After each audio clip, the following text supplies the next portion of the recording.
केलं ना.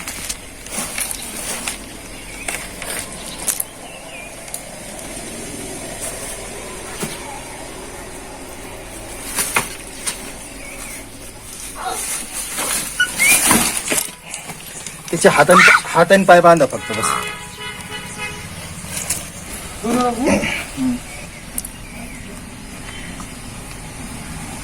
दोन्ही सोबत बांधा, दोन्ही सोबत बांधा.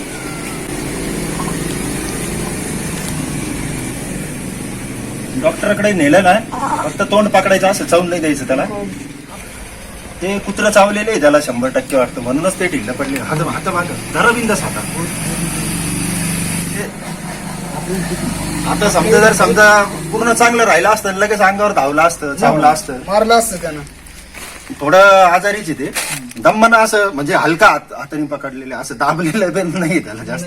ते जरा फक्त चावलेलं, याच्यात चावणार नाही म्हणून. चावलं नाही पाहिजे ते. बस.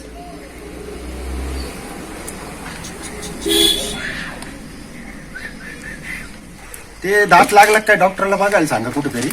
पण त्या शिक्षकाने ना मला होऊन फोन केला. अरे मोठ शिक्षक का? हा, ते म्हणे तुम्ही या बघा काय ते. मग ते म्हटलं तर सगळ्याला फोन केलं, यांना केलं. कारण हिने काय होतं, दुसरे बी जागृत होते लोक, जागृत म्हणजे असं काम करायला. कुठं माकड पडलेलं आहे, कुठं काय पडलेलं आहे ना, तर मग आम्हाला सांगतात ते. सांगतात ते, बरोबर आहे. लय मोठी सेवा आहे. नमस्कार, मारायला पाहू.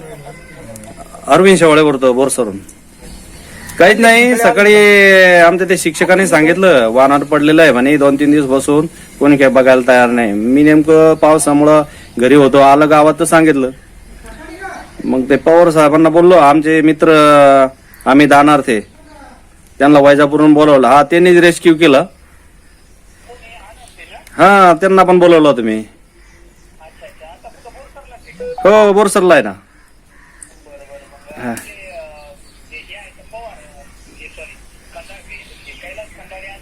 हो, परदेश साहेब पण आहे ना.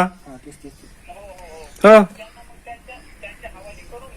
हो, त्यांच्या हवाली देतो. हो हो, ठीक ठीक आहे. बोला ना, बोला बिंदास बा. तोंड पकडलेले, मी काही घाबरू नको. इकडून हात टाक, तो हात पकड. हो हो हो. जाऊ. अरे हात धरा त्याचे दोन्ही, लाव, ताकद लाव ना, काही घाबरू नको. बांधा. डबल करा ना. डबल करा. काय नाही काय नाही. लय लय लय लय फिट, असं कातन असं नका बांध. बस बस बस, जास्त नको ओढ.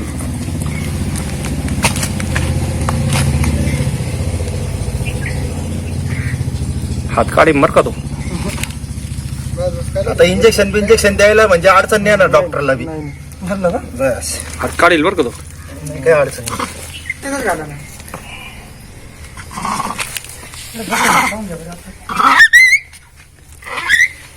कुठं चावलेलं आहे का? नाही.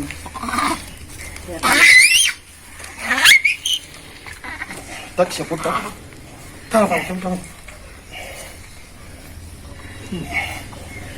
ते पाय टाका खाली. वरून आहे ना, पीठ नका करू जास्त. नाही, हवा बी लागेल त्याला. हवा लागेल त्याला. अबे, आता ते वर येणार नाही. तू कसं धरायचं माहितीये का गाडीवर? असंच राहून दे, त्याला काही अडचण नाही. ते वर येणार नाही. काय बांधू नका त्याला. बांधले नाही, त्याचं थोडं दम कोंडण. हा, लागेल. काही नाही. नमस्कार मित्रांनो, आमच्या युट्यूब चॅनलमध्ये तुमचं स्वागत. तर वैजापूरपासून 18-19 किलोमीटरवर हे गाव आहे, बोरसर म्हणून. तर इथले सरपंच अरविंद शेवाळे यांनी मला कॉल केला की आमच्या शाळेमध्ये, गावामध्ये एक शाळा आहे, तिथे एक माकड, एक मंकी होता, तो रेस्क्यू करण्यासाठी आलो तुम्ही. तर हे वन विभागाचे कैलास परदेशी सर हे पण आले आणि आम्ही दोघांनी मिळून ते मंकी रेस्क्यू केला. आता त्याला व्यवस्थित डॉक्टरांकडे घेऊन जाऊ. आणि देवानी जे माणूस बनवला हा याच्यासाठी की मुख्य जे प्राणी असतात, मुख्य पक्षी असतात, यांना म्हणजे लक्ष द्यायला पाहिजे आपण प्रत्येकाने. जसा या सरांनी लगेच मला कॉल केला आणि यांचं फेसबुकवर बघत असतं, खूप चांगले काम आहे आणि खूप दिवसाची इच्छा होती सरांना भेटायची. तर आज योग आले आम्हाला भेटायचे. त्यांचं काम खूप चांगलं आहे. त्यांनी तात्काळ लगेच फोन केला आणि वन विभागालाही फोन केला. तर वन विभागाचे परदेशी सर पण आले होते. तर प्रत्येकाने असंच करायचं. तुमच्या गावात जर कुठं एखादा प्राणी, पक्षी किंवा साप काही तुम्हाला आढळलं, जखमी अवस्थेत असेल, तर लगेच आम्हाला फोन करा किंवा वन विभागाला तुम्ही फोन करू शकता. तर असे सर्वजण प्राण्यांची सेवा करत राहा, कारण त्यांना बोलता येत नाही, त्यांचं काही दुखलं किंवा काही झालं त्यांना तर त्यांना सांगू शकत नाही ते. तर देवाने आपल्याला त्याच्यासाठी माणूस बनवलेला आहे. तर प्रत्येकाला ही जाणीव पाहिजे. प्राण्यांची आपण सर्वांनी मिळून सेवा केली पाहिजे. आणि याच ठिकाणी मला प्राण्यांची पहिल्यापासून आवड असल्या कारणाने मी माझ्या घराभोवती चिमण्या असेल, मोर असेल, हरिण असेल, कोणतेही पक्षी प्राणी माझ्या विहिरीत पडलेले असेल, जखमी असेल, असे पक्षी मी स्वतः वैयक्तिक वन विभागाला कळवून मी ते वारंवार त्यांना कळवून ते प्राणी आणि पक्षी घेण्यास मदत करत असतो. यावेळेस असाच एक प्रसंग घडला. मला संबंधित शिक्षकाने सांगितल्यानंतर मी वन विभागाला तसेच माझे मित्र अमित अनारते साहेब सर्पमित्र यांनाही मी कळवलं आणि ते तात्काळ या ठिकाणी आले. त्यांनी ते माकड या ठिकाणी त्यांनी रेस्क्यू केलं आणि ते बऱ्याच दिवसापासून आजारी असावं असा आमचा एक अंदाज आहे. त्या अंदाजानुसार त्याच्यावरती पुढील कारवाईसाठी पुढील ट्रीटमेंटसाठी परदेशी साहेब हे स्वतः आता पुढं ट्रीटमेंटसाठी ते घेऊन चाललेले आहे.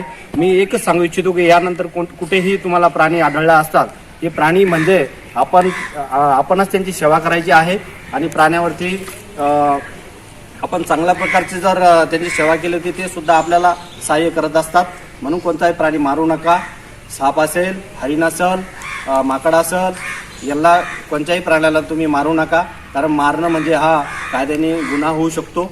आणि त्यात याच ठिकाणी सर्व जी टीम आलेली आहे त्या टीमचं मी या ठिकाणी आलेला आभार मानतो. धन्यवाद. तर कुत्रा चावला असेल, कारण तिकडून येत होता कुत्रा, त्याच्या मागे लागला होता. तो थोडा जखमी होता, म्हणजे शांत बसलेला होता, म्हणजे बळजबरी त्याला पकडण्यात नाही. आता त्याला दवाखान्यात घेऊन जाणार सर आणि त्याच्यावर इलाज करणार व त्याला तिथंच जंगलामध्ये सोडून देणार. तर चला मित्रांनो, भेटूया पुढच्या व्हिडिओमध्ये दुसऱ्या सापाला रिलीज करताना किंवा पशु पक्षीला रिलीज करताना, रेस्क्यू करताना. तोपर्यंत जय हिंद, जय महाराष्ट्र, जय भारत, जय औरंगाबाद.